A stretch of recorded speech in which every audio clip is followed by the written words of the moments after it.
இன்பத்திலும் துன்பத்திலும் நம் அருகே இன்னல் நீக்கி நல்ல மேய்ப்பர் நடத்தி வந்தார். இன்பத்திலும் துன்பத்திலும் நம் அருகே இன்னல் நீக்கி நல்ல மேய்ப்பர் நடத்தி வந்தார். இம்மட்டும் நன்மை செய்த கர்த்தர் அவர், இனிமேலும் நடத்திடுவார் நம்பிடுவோம். இம்மட்டும் நன்மை செய்த கர்த்தர் அவர், இனிமேலும் நடத்திடுவார் நம்பிடுவோம். கர்த்தர் செய்த நன்மைகளை எண்ணி பார்க்கிறோம், கண்ணீரோடு கரங்குவித்து நன்றி சொல்கிறோம். கர்த்தருக்குள் அன்பானவர்களே, அனுதினமும் கிறிஸ்துவுடன் தியான வேளைக்கு உங்களை அன்போடு அழைக்கிறோம். இன்றைய தியானத்திற்கான வேத வாசிப்பு யோவான் 2ஆம் அதிகாரம் வசனங்கள் 12 முதல் 25 வரை.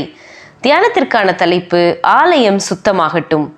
புறா விற்கிறவர்களை நோக்கி, இவைகளை இவ்விடத்திலிருந்து எடுத்துக்கொண்டு போங்கள், என் பிதாவின் வீட்டை வியாபார வீடாக்காதிருங்கள் என்றார். யோவான் 2:16. சிறு பிள்ளைகள் நடத்தும் ஆராதனைக்காக ஆலயத்தில் அவர்களுக்கு பயிற்சி கொடுத்து கொண்டிருந்தோம்.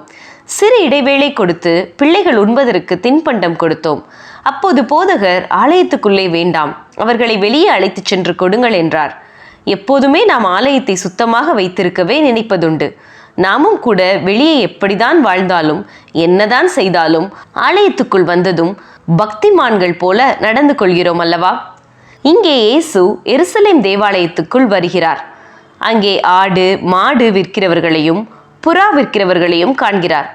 உடனே கயிற்றினால் ஒரு சவுக்கை உண்டு பண்ணி அவர்களையும் ஆடு மாடுகளையும் வெளியில் துரத்தி காசுக்காரரின் காசுகளை கொட்டி பலகைகளை கவிழ்த்து போட்டார். என் பிதாவின் வீட்டை வியாபார வீடாக்காதிருங்கள் என்று அவர்களை கடிந்து கொண்டார். அன்று மெய்யாகவே ஆலயத்தில் மகா பரிசுத்த ஸ்தலம் ஒன்று இருந்தது. ஆனால் இன்று ஆலயம் என்பது வெறும் ஒரு கட்டிடம் மட்டுமே. ஆனாலும் தேவ பிள்ளைகள் ஒன்று கூட தேவனை ஆராதிக்க அங்கே ஒன்று கூடும்போது அது வெறும் ஆலயம் அல்ல, அது தேவனுடைய சபை என்ற உயிரோட்டத்தை பெறுகிறது.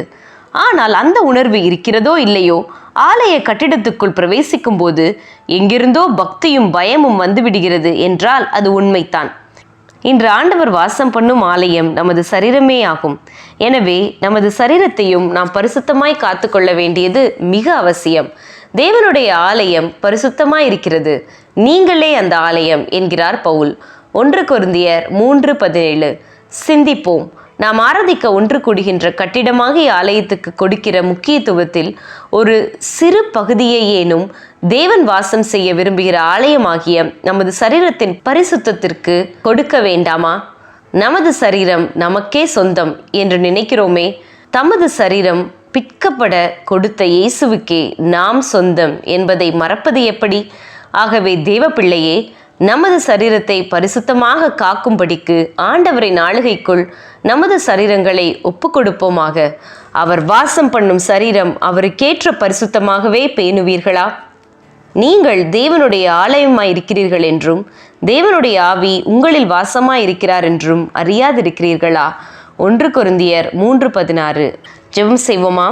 தேவனே, ஆவியானவர் வாசம் பண்ணும் எங்களது சரீரமாகிய ஆலயம் தேவனுக்கேற்ற பரிசுத்தத்தோடு காணப்படுவதற்கும் உள்ளத்தின் அசுத்தங்கள் களையப்படுவதற்கும் உமது சமூகத்தில் முற்றிலுமாக அர்ப்பணிக்கிறோம். ஆமேன்.